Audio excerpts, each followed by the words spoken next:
Whew, boy, what a great time to be in 2020. It's just been great. But the good news is we have all these awesome new 12 core, 24 thread, all these really awesome CPUs and GPUs that can run almost anything at 4K, maxed resolution, everything you can imagine, unless you're like me. I'm still rocking an old 6700K in GTX 1070. What's that like in 2020? I could go into some major benchmarks. Those have pretty much already been beaten to death. So I just wanted to give you guys a couple of glimpses of what it's like for me on a day-to-day basis, After Effects, rendering, and I threw in a couple of quick benchmarks just to show you roughly what it's like to be running a GTX 1070 and a 6700K in 2020. You ready? Let's get to it.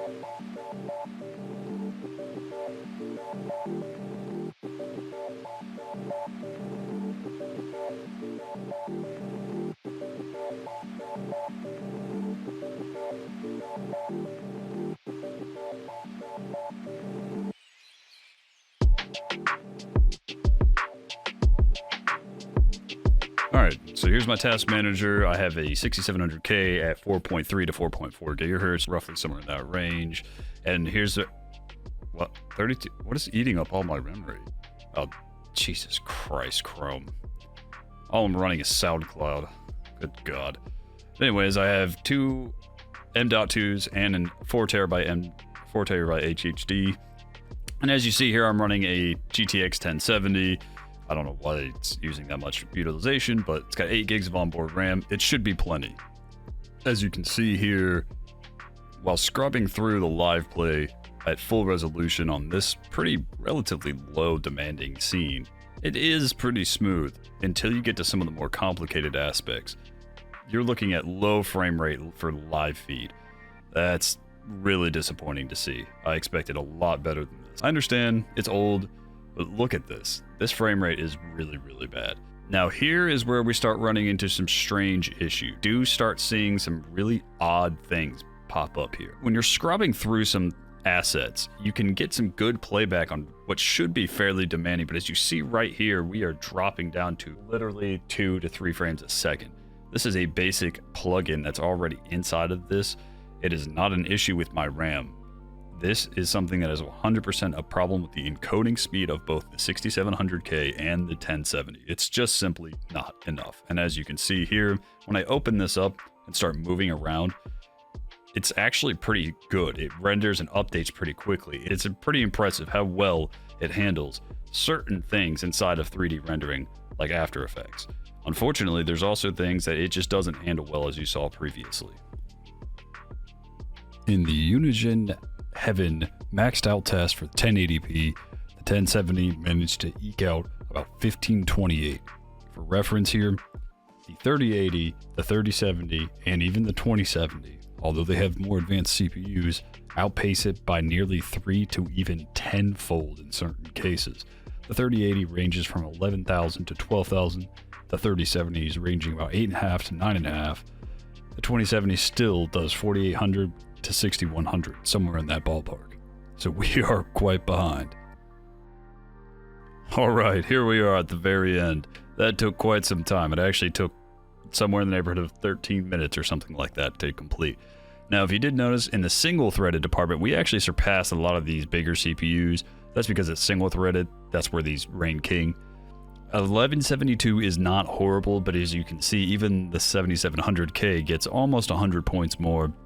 And some of these other newer ones, which are actually pretty low on the tier list, get significantly more. I mean, look at these. These are 15 watt and 28 watt CPUs that are absolutely demolishing a 6700K in Cinebench.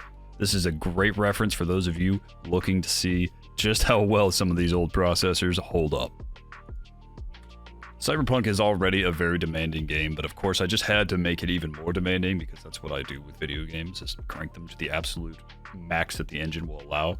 Right now I am near max settings, running an EMB that definitely destroys your frame rate. And trust me, it absolutely does. I'll show you here briefly. I'm going to grab this car real quick. I've got a pretty nice car. This car is free. I'll also do a Cyberpunk breakdown soon. It's just a lot of work and it's very difficult to do with low frame rate. As you see, I'm averaging like 33, 34, 32, 31. It's pretty bad. When you get into some of the really heavy areas, especially at nighttime, you dip down into 28, 29. Now, again, I am running an EMB, as you'll see here in just a second. I'll toggle it off for you. It does absolutely destroy. However, it does make the game playable even at low frame rate. So this is without the EMB. As you see, I'm in the 40s now. It is 100% playable in the 40s. This game, for some reason, it's pretty easy to play, and once you get into the 40 frame rate range, anything under that is pretty bad.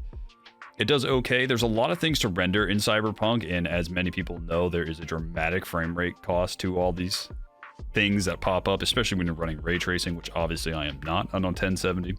Let's go ahead and turn the EMB back on here, and you'll see the huge drop in FPS immediately. As you can see in the top right up there, just absolutely tanks. And when you get into even more intense areas, it just gets worse. Like I said, there are some combat zones where I'm dipping down into 29, 28, but never really more than that. So other than a few major dips, it's playable. And I'll show you here the gameplay. I am playing on hard in this game through. There's field of view sliders, which I have a mod that allows to open up more graphics options. Local shadows on medium, max decals media or on high, mirror quality medium. I have things turned down. There's no ray tracing, obviously, because I can't access that. I am on 1080p, just 1080p, and I'm struggling to get quality gameplay out of it. So before I dive into Valhalla, I did want to note that 1.1 fixed a lot of graphical problems and made the game playable. Prior to this benchmark, I was unable to play the game because I was averaging somewhere in the neighborhood of about 22 to 25 frames per second, and it was unplayable. And to lower the graphic settings cost so much graphic fidelity that I really did not want to play the game at all. As you see here, I am near max. I had to change some settings here because for some reason it reset them. So we're going to go to 165 hertz on the 2K monitor. I'm only running at 1080p. I don't want to run anything higher. It's just already struggling to play at this frame rate and at this resolution. As you see here, everything is maxed. I have everything maxed out. It cannot go any higher whatsoever. But when I loaded into the game, I was in for a surprise because I originally recorded this and was shocked to see that I was even starting in the 50s here.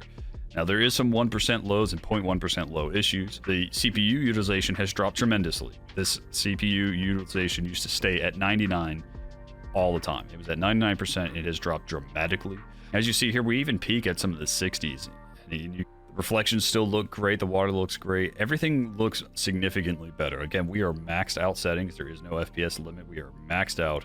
There is no further option to go except for to go into 2K resolution, which I will go ahead and just ruin the surprise for you. It is not worth it. It really isn't. So we do get some great performance out of this update. This is a big kudos to Ubisoft. Kudos to you guys. Thank you so much for the update. It really is playable now. I can actually play the game, which is one of my favorite series of all time, and I've been really dying to get in and play. So as you see here, we're running at a min of 31. Our 0.1% lows and 1% lows are pretty bad. This is pretty low, but the game is 100% playable now.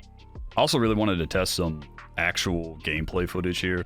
I used to average, no joke, 22 to 23 frames a second. So that should tell you just how big of an update this really was. Really, really impressed with this update. And the 1070 is now holding strong in this title. Well, there you have it, guys. Welcome to a glimpse of what it's like using pretty dated hardware in 2020. Overall, not too bad of a showing, although that Unity Heaven benchmark is definitely something to be desired. Overall, it's been okay. Certain games, once they're optimized, are totally playable. Like Valhalla is a great example. As you see there, originally before the 1.1 patch, it was basically unplayable, and now it's much more playable. So optimization really does play a major part in video games, even for dated hardware. It went from unplayable at 23 to 30 frames a second, all the way up to 50 to 60 frames a second just because of optimization and driver updates. So those are things you need to consider. There's always going to be improvements on cards, usually upwards of 5 to 10 years afterwards. I know people who are still running 980s and 970s that are able to play games pretty well, but in the modern era, even 1080p is starting to become a struggle for a lot of this old hardware.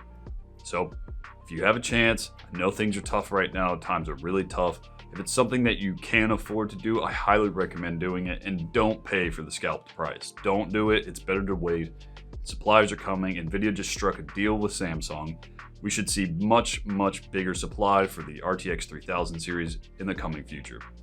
That's it for now. I've got another video in the works. Can't wait to show it to you guys. And as always, stay calm.